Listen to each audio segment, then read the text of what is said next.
नमस्कार। हम लोगों ने पिछले अध्याय में भाव कैसे बलवान होता है इस विषय पे हम लोगों ने चर्चा की थी।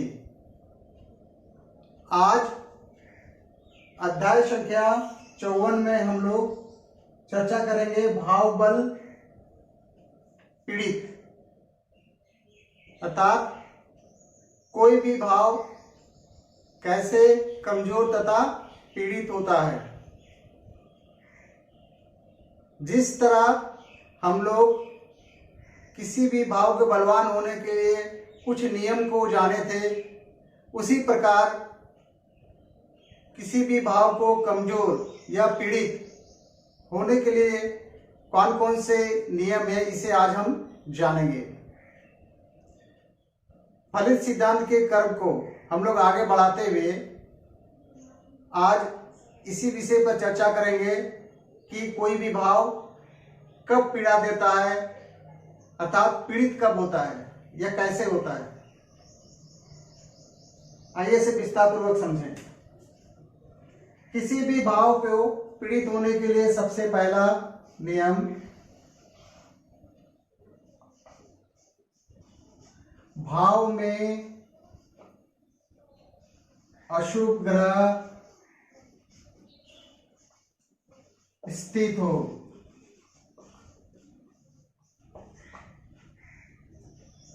दूसरा नियम भाव को अशुभ ग्रह देख रहा हो।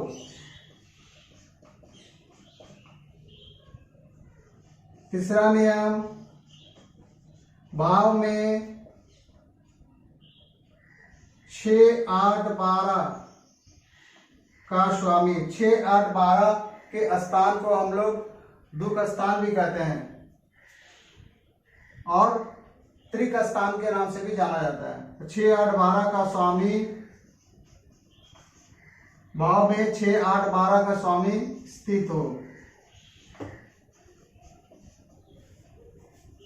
चौथा नंबर भाव पाप कर्तरी में हो।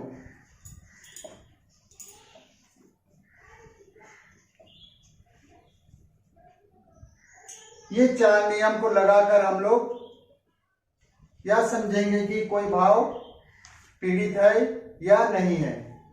आइए इसे समझने के लिए एक उदाहरण कुंडली लेते हैं। एक उदाहरण कुंडली का निर्माण हम लोग कर लेंगे। कुंडली का निर्माण करने हम सीख चुके हैं। यहाँ जो मैं कुंडली का निर्माण कर रहा हूं, यह कुंडली आज के गोचर का कुंडली है।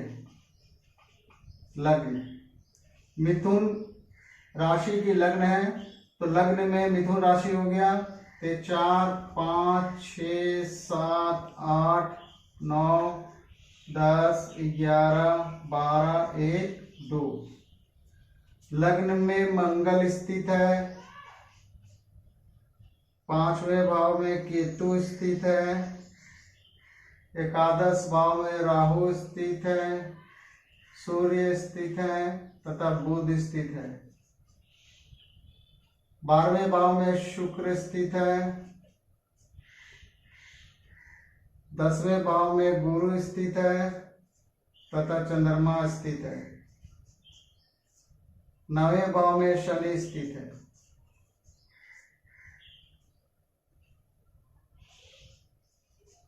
यह जन्म कुंडली है। ये आज के गोचर की स्थिति है। आज ग्रह इन भाव में स्थित है, सभी ग्रह।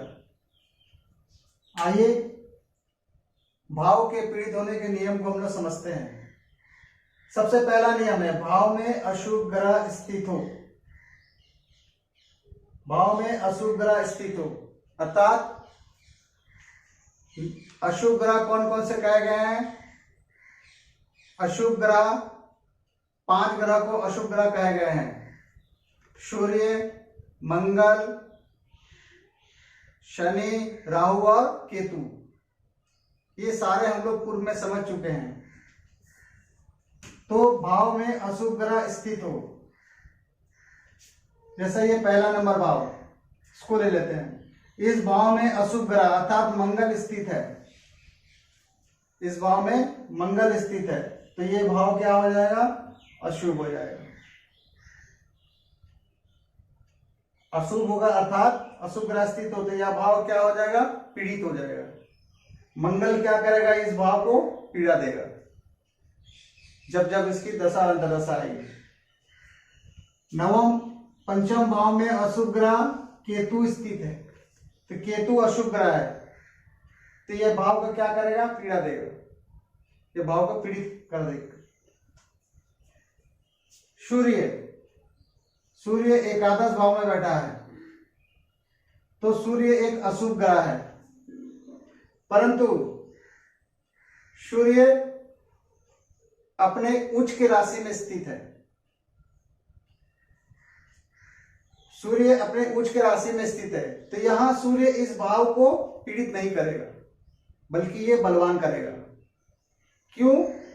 यहां कुछ समझने की भी जरूरत है कि यदि कोई अशुभ ग्रह अपने ही भाव में स्थित होता है या उच्च के राशि में स्थित होता है, तो वह अशुभ ग्रह उस भाव को पीड़ित नहीं करता है, बल्कि उसको बलवान करता है। तो यहां सूर्य अशुभ ग्रह है, परंतु मेष राशि में सूर्य उच्च का होता है, इसलिए वो इस भाव को बलवान करेगा। परंतु राहु एक अशुभ ग्रह है, राहु इस भाव को क्या करेगा? पीड़ित करेगा, पीड़ा देगा।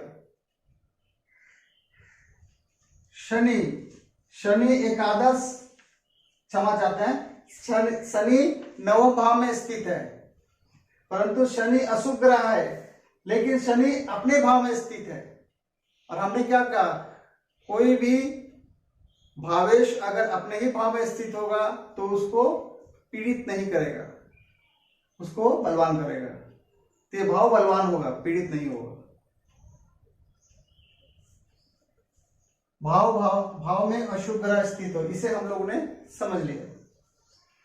दूसरा, भाव को अशुभ ग्रह देख रहा है, भाव को अशुभ ग्रह देख रहा है।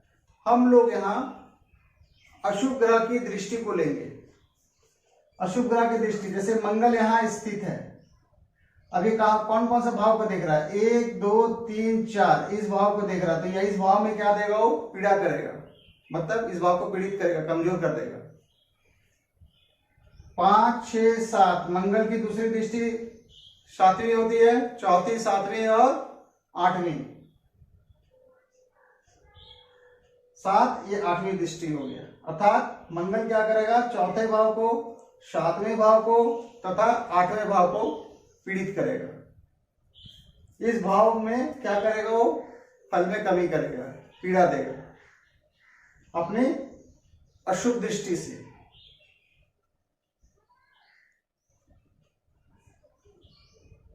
उसी तरह केतु की दृष्टि 5वीं, 7वीं तथा 9वीं होती है। तो केतु यहां स्थित है, तो 1 2 3 4 5 इस भाव में पीड़ा देगा, 6 7 इस भाव में पीड़ा देगा, 8 9 इस भाव में पीड़ा देगा। उसी प्रकार शनि की तीसरी, 7वीं तथा 10वीं दृष्टि होती है। 1 2 3 4 1 2 3 इस भाव को शनि क्या कर रहा? देख रहा है, तो इस भाव को पीड़ा देगा, पीड़ित करेगा। 3 4 5 6 7 इस भाव को पीड़ा करेगा, 7 8 9 10 इस भाव को पीड़ित करेगा शनि अपनी दृष्टि से। परंतु यहां पर भी एक चीज समझने की है कि यदि अशुभ ग्रह अपनी अशुभ दृष्टि यदि अपने भाव को देता है, तो वो भाव को वहां पीड़ित नहीं करेगा, कमजोर नहीं करेगा, उस भाव को उस जगह बलवान करेगा। यदि अशुभ ग्रह अपने भाव को देखता है, जैसे मंगल यदि मान लेते हैं मंगल यदि अपने दृष्टि से इस भाव को देखता है, वृश्चिक राशि को देखता है, यह मंगल की राशि है, तो यह इसको पीड़ित नहीं करता, इसको बलवान करता है। यदि मंगल अपने मेष राशि को देखता है, तो इसको पीड़ित नहीं करता, क्या करता है? इसको बलवान करता है। तीसरा नंबर, भाव में छठे आठे बारहवां का स्वामी स्थित हो या दुख स्थान का स्वामी स्थित हो। छठे आठवें बारहवें भाव को हम लोग दुख स्थान या त्रिक भाव भी कहते हैं। तो दुख स्थान के स्वामी को दुखनाथ भी कहते हैं। भाव में 6 8 12 का स्वामी स्थित हो, अर्थात छठे आठवें 12 का स्वामी क्या होगा, जिस भाव में स्थित होगा वह भाव को क्या करेगा, पीड़ा देगा या पीड़ित करेगा। जैसे यहां पर शनि आठवें भाव का स्वामी है, तो इसकी एक राशि 8वें भाव में स्थित है शनि की, तथा दूसरी राशि कहां स्थित है, 9वें भाव में स्थित है। तो इसे भी समझने की जरूरत है। यदि छठे आठवें और 12 के स्वामी यदि किसी ग्रह का एक राशि छठे आठवें और 12वें में स्थित है तथा उसकी दूसरी राशि यदि त्रिकोण स्थान में स्थित है, तो उस समय यह अशुभ स्थान का जो स्वामी होगा, अर्थात क्षमा चाहेंगे, दुख स्थान का जो स्वामी होगा वह पीड़ा देगा, परेशानी देगा, लेकिन क्या करेगा, कम देगा। परेशानी देगा लेकिन क्या देगा, कम देगा। यदि उसके दूसरी राशि त्रिकोण स्थान में स्थित हो तो यदि 6 8 12 में किसी भी ग्रह की राशि स्थित हो और दूसरी राशि त्रिकोण स्थान में स्थित ना हो, तो क्या करेगा, उस भाव को पीड़ा या परेशानी देगा। जैसे यहां पर शनि के 2 राशि, एक राशि 8वें भाव में स्थित है और दूसरी राशि 9वें भाव में स्थित है। तो 9वें भाव का जो स्थान है या त्रिकोण का स्थान है, तो यहां शनि स्थित होकर इसको पीड़ा देगा, लेकिन परेशानी देगा, लेकिन ऐसा परेशानी नहीं देगा जैसा वो नहीं बैठकर जो परेशानी देता है, अर्थात परेशानी में कमी रहेगा। फल में अच्छा फल यहां देगा शनि, क्योंकि यहां पर शनि क्या है, बली है, अपने ही घर में स्थित है, तो भाव बलवान हो गया, परंतु थोड़ा फल में कमी देगा। इसका अर्थ ये होता है। इसे इस प्रकार समझना है। अर्थात यदि मान लेते हैं कि छठे आठवें और 12 में जो राशि स्थित है वह यदि तीसरे भाव, छठे भाव तथा 11वें भाव में उसकी दूसरी राशि अगर स्थित हो, तो इस स्थिति में वह पीड़ा देगा। इस बात को हमें समझ लेना चाहिए। भाव पाप कर्तरी में हो, जिस तरह हम लोगों ने भावों के बलवान के समय यह समझा था कि भाव शुभ कर्तरी में होता, अर्थात भाव के दाहिने ओर बाएं ओर शुभ ग्रह को हम लोगों ने देखा था। उसी प्रकार यहाँ भाव पाप कर्तरी में हो, इसका अर्थ ये होता है कि भाव के दाहिने ओर और बाएं ओर अशुभ ग्रह स्थित हो।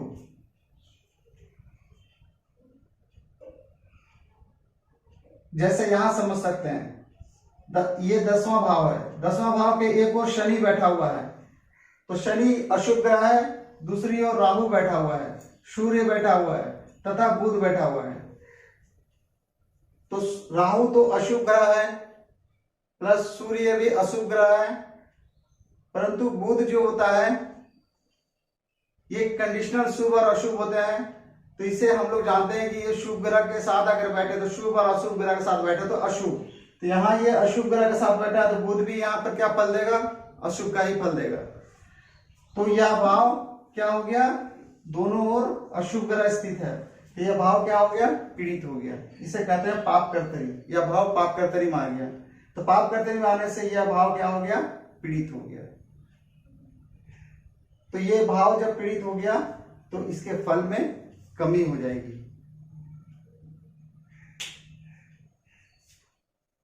इसमें एक नियम और याद रखने की आवश्यकता है कि जैसे कोई भाव अगर बलवान है और पीड़ित भी है, यदि कोई भाव बलवान है और पीड़ित भी है, अर्थात उस पे अशुभ ग्रह का प्रभाव भी है। तो इसके परिणाम में क्या होगा, इसके परिणाम में अच्छे परिणाम में उस भाव से अच्छे परिणाम में कमी आएगी, क्योंकि वहां अशुभ ग्रह का प्रभाव है, होने के कारण वह भाव पीड़ित हुआ है। यदि मान लेते हैं कि कोई भाव बलवान नहीं है और अशुभ ग्रह का प्रभाव वहां अधिक है, जिसके कारण वह भाव पीड़ित हो गया है,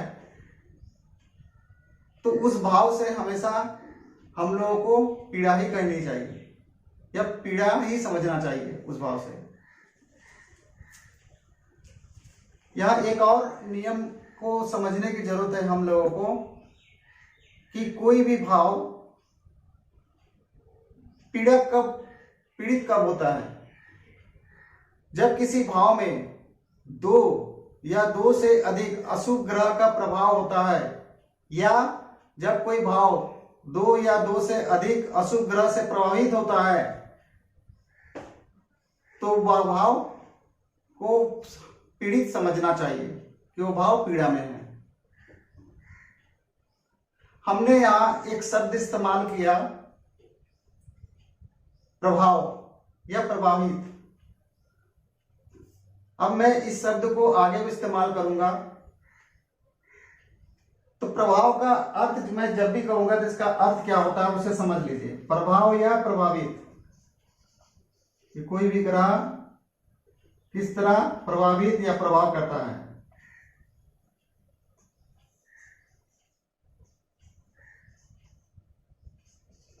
प्रभावित, जब भी कोई ग्रह प्रभाव करता है इसका अर्थ होता है स्थिति,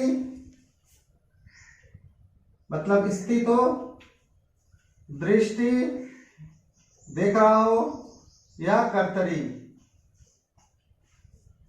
ये तीन चीज इसमें शामिल होते हैं प्रभावित में।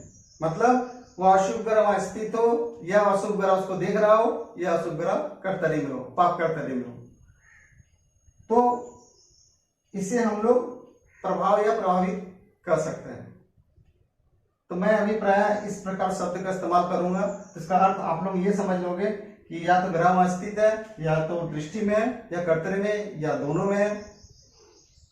इस तरह की स्थिति आपको प्राप्त वहां होगी। उम्मीद करता हूं कि आज का यह पाठ आप लोगों को समझ में आया होगा। आप लोग भी इसे घर में प्रयास करें।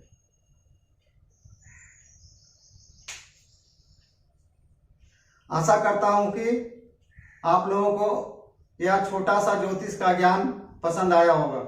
यदि पसंद आया हो तो कृपया चैनल को लाइक, सब्सक्राइब, शेयर, कमेंट तथा बेल आइकन को जरूर प्रेस करें। इस वीडियो को अंत तक देखने के लिए आप सभी को बहुत बहुत धन्यवाद। नमस्कार।